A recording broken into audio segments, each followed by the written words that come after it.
What is going on, YouTube? This is Jim back with another video here today, taking a look at the Steam Deck.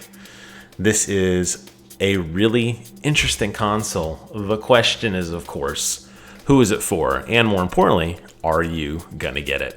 I obviously can't answer the second part, but I can try to attempt to answer the first. Before I get into today's video, though, I would love if you guys would subscribe to the channel. I am close to 4,000 subs, and every little click makes it even better. Today, Steam announced the Steam Deck. It's going to be going on sale here very soon. I believe is in tomorrow.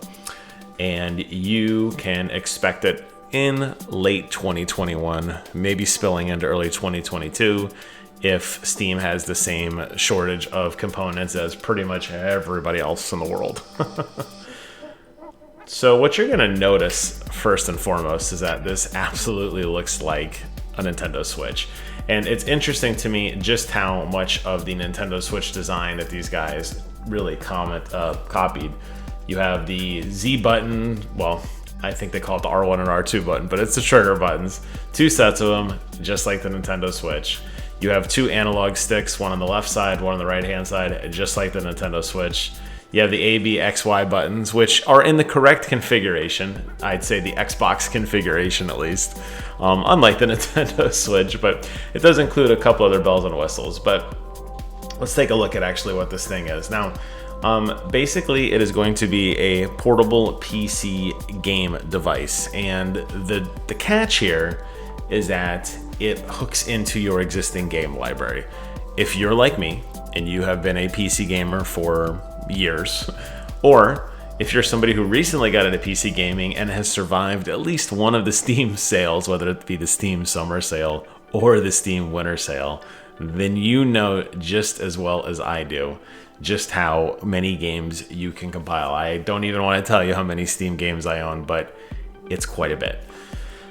So you're going to have access to a lot of game library, which I think is what makes this an interesting draw. And I suspect a lot of you guys have games that are your comfort food games. Like for me, Left 4 Dead 2 or Rocket League, games that I just can't seem to put down, games that I just seem to come back to again and again and again. And I think that's where this is going to appeal to most people. It is using slightly better technology than the Nintendo Switch, but it is not as powerful as a PlayStation 5 or an Xbox One. The advantage obviously being the portability to it that you can take on the go. Obviously it integrates directly into your Steam library, which is great. So if you're like this guy here and you have all these really cool games, I mean, playing Factorio on the go or playing Dying Light or Doom Eternal on the go, definitely very appealing. The issue with Nintendo Switch, with a lot of their games in particular, is that the more beefy games require streaming. They're not actually run on the local hardware. It's almost using a variant of like the Project X Cloud type streaming technology, or when PlayStation had Gaikai for like 5 minutes, where this is actually all processed on the machine, which makes it really nice for times when you don't have a great internet connection, and also times that you just know, like an airplane ride, for example, or times that you know that you don't want to just be connected to a tether point somewhere. You're just, I don't know, wherever you happen to be. And it is, according to them, it's easy as turning it on, signing it in, and going. It also does include this touchpad here, which is going to act as a separate control device as well, which is interesting. I like that they are giving some versatility on how you use this device. If I would give any criticism to it, I think the analog, left and right analog may be a bit too high. I think the touchpad is going to be that sweet spot for most gamers. The question is, how responsive is it in utilization, and how much are you frustrated with the fact that it doesn't work exactly the way it should? Many of us are programmed to understand and utilize console sticks, and there are a litany of accessories for console sticks, whether it be toppers or rings or other stuff you see me reviewing on my channel all the time. that will really customize that experience for you. And I just don't know if a touchpad is going to get the, really get it done. And since it does rely, I guess also I'll say on the touchpad, since it does rely on the Steam controller technology, which to me wasn't that great, that does call a little bit of the quality into question for sure. Now, it isn't cheap though, and I think that's where a lot of people are going to start to be scared off. You're going to be able to upgrade this thing either a little bit, a lot, or even more. Obviously, you're just talking about hard drive space there. This is a no change in performance. This is no change in graphical fidelity, in speaker quality, in battery size, none of that.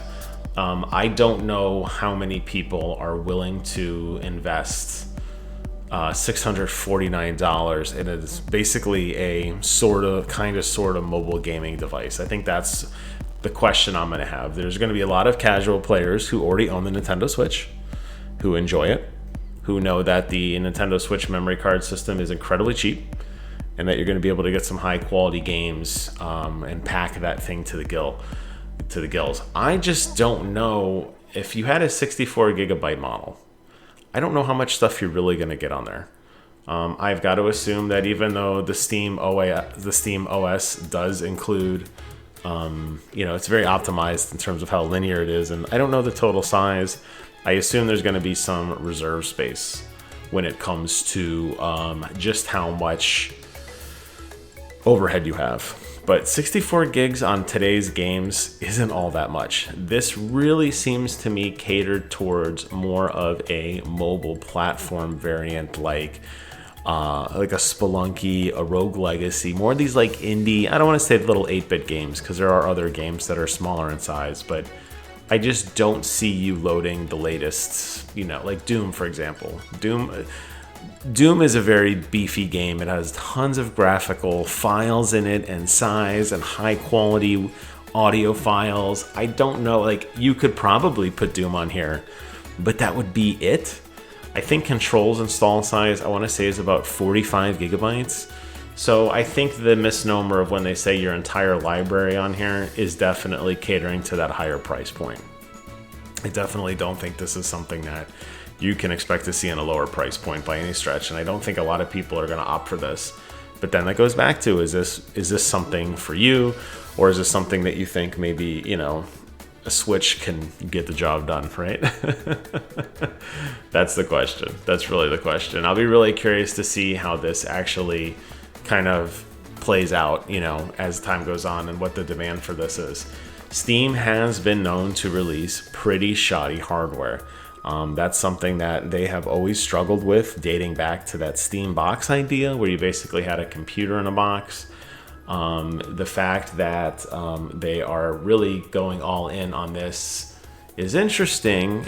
I'm sure that their games, which are incredibly dated now, like Left 4 Dead 2, as I mentioned, or Half-Life, those Steam-owned type games. Portal 2 is probably the most recent one. I'm sure those will run great on this, and I'm sure those will be extremely optimized to work on this very well. You're going to have a blast with those. I think that's probably about where you're going to end up using something like this. You could probably install like the orange box, and you'll be able to rock with that. But it is interesting, I gotta say. It does make me wonder, just kind of scanning through these technical specs. It does make me wonder if this is something that could actually, in a way, be a Switch killer.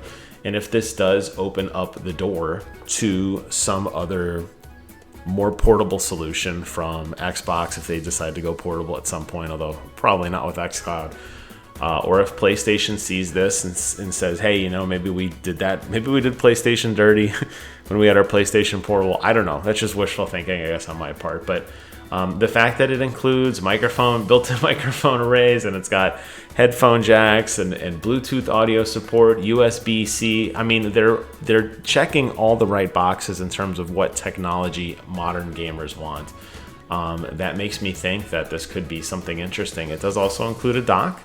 If you want to actually physically plug it in, let's say you travel and you're in a hotel room somewhere, it does have a wide range of USB support, wired Ethernet. I don't know. This will be an interesting one, guys. So what I want to hear from you, leave a comment below. Let me know if you're interested in it. Is this something that appeals to you, or is the price something that kind of scares you away? I think I'll be a pass. I would love to buy one just for the sake of trying it, but I feel like this is something that would just sit in my closet and not get used a whole lot, because there's no way I'm going to be gaming on this when I have my rig sitting, you know, right next to me, and I don't travel a whole lot anyway now. So sound off below. Love to hear from you guys. That's it for me today. Thank you so much for watching. Please take care of yourselves, and until next time, I will see you guys on the other side.